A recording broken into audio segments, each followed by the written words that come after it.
A bride for Isaac. Genesis chapter 24. God blessed Abraham in many ways. Abraham became very rich. He had silver and gold. He had servants. He had many sheep and cattle and camels and donkeys.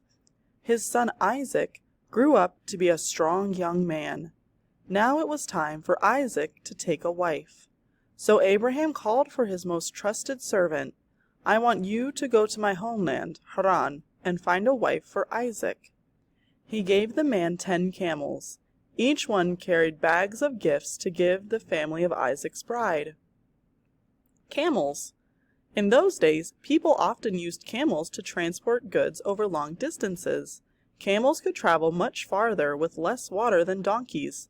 Horses were not native to the region. The servant came to a small town in Abraham's homeland. He led the camels to the well in the middle of the town. They were thirsty and tired after the trip. At the well, the servant saw a beautiful girl carrying a water jar. The servant said, "Please give me a little water from your jar." The girl gave him a drink of water. "I will draw water for your camels too," she said. Well. Young women came to the town's well every evening carrying their big water jugs. They drew water from the well to take back home.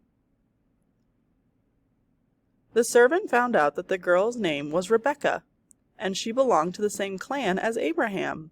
This was just as the servant had prayed for. He knew that God had meant for Rebecca to be Isaac's wife. When he told this to Rebecca's family, they asked Rebecca, "Will you go with this man?" "I will go," she said. Rebecca left her mother and brother and went with the servant back to Hebron, where she married Isaac, who grew to love her very much. Clan. At this time, it was traditional for people to marry within their own clan. A clan was defined as part of a tribe that traced its descent from a common ancestor.